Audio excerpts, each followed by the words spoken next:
little bit about your vision work. Okay. Mach 2 with your hair on fire. I lit my hair on fire a long time ago. Well, you're a good student then. Yeah. Vision and self-motivation. So many people, I think, struggle with this ability to motivate themselves because society has preconditioned them to be motivated by external forces. Right. Parents, teachers, workforce, boss. What does it take, do you think? And first of all, why do you think it's important for vision and self-motivation? And second, what does it take in order to be able to get there? Go ahead. Well, I studied this. I have studied it for 35 years. I've been a student of not only the network marketing industry, but personal development. I was very fortunate to be involved early on in a network marketing company we had products, but we were all about personal development. And if I had not been in that environment, I wouldn't have made it because I needed a lot of personal development. The things that I studied, though, were lacking something for me. And I just kept pursuing people and studying and reading and going to seminars and hooking up with people. And I studied under one guy who just had the lights all come on for me. And there's a couple of distinctions that this book is based on. We were in a seminar this morning, and Jeff Olson was talking about Think and Grow Rich, which is like, one of the most important books of all time in personal development.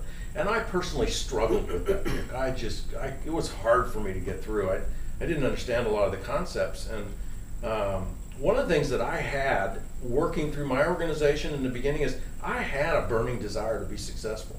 But that didn't seem to matter. All that seemed to do was keep me in the game. It kept me from quitting. But it also created a lot of frustration and a lot of blood, because I just kept beating myself up. I wouldn't quit. And I ran into a guy that gave me a distinction between desire and motivation. And the lights all came on for me.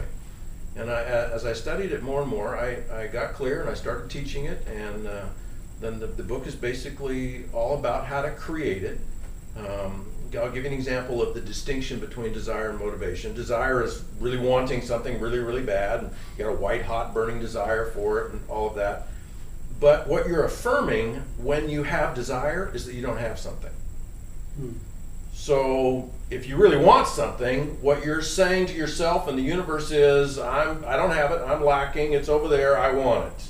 And that's important for creating direction, but it's not motivation. Motivation, how I define it in this book, is some examples. Motivation is enthusiasm. So if you want to become wealthy, it's one thing to want it. It's another thing to be enthusiastic about the path to get it. So one of the examples, I'm going to teach this afternoon, for example, to a group here in about an hour. I'm going to ask them, if you can get yourself and keep yourself enthusiastic enough about your goals, what could you do? So if your goal is to make $10,000 a month, for example, in network marketing, and you know kind of what you need to do that, which is prospect and present to a lot of people. So if you could get yourself and keep yourself enthusiastic enough every day about prospecting and presenting, what could you accomplish? In our business, the answer is anything. I mean, just take that one thing, enthusiasm. Enthusiasm is different from desire. You may want to make $10,000 a month, but you may not believe you can. You may be resigned about it. You may have a whole story about how hard it is. And so you want it really bad, but that doesn't get you anywhere to getting it.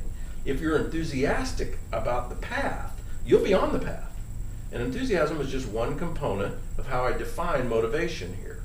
Another is courage. Courage is huge.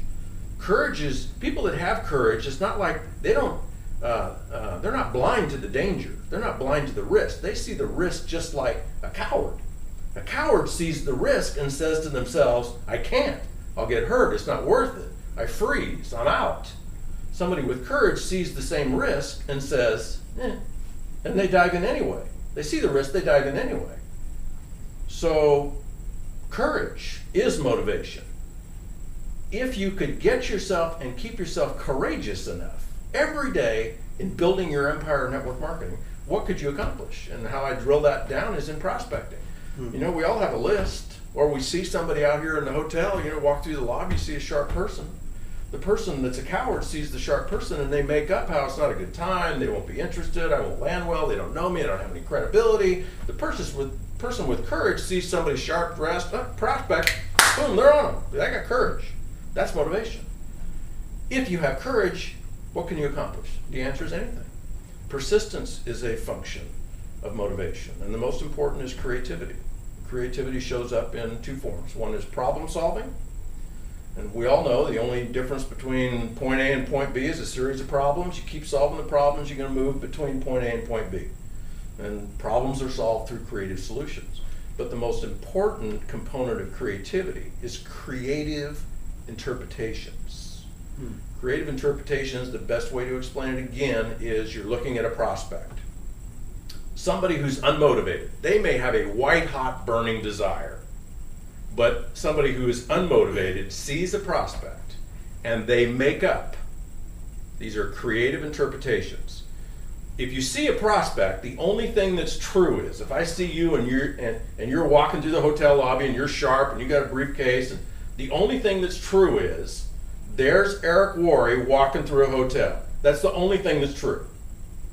If I'm not motivated, I'll make up, I don't know him, I don't have any credibility with him, look how fast he's walking, he's busy, I don't have my materials with me, I don't know what to say.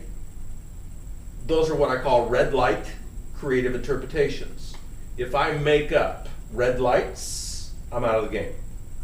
I will not approach you. If I make up, look how sharp that guy is. Looks like a business guy, looks like an entrepreneur. Traveling, maybe he's tired of traveling all over the place. Hey, I got something. If Gretzky, you miss all the shots, 100% of the shots you don't take. So I pop a tool on you. Hey, read this magazine, look at this brochure, check out this DVD. I take a shot. I give myself a green light, a creative interpretation that there's a possibility there. People that give positive, creative interpretations, green lights, they move. They're in action.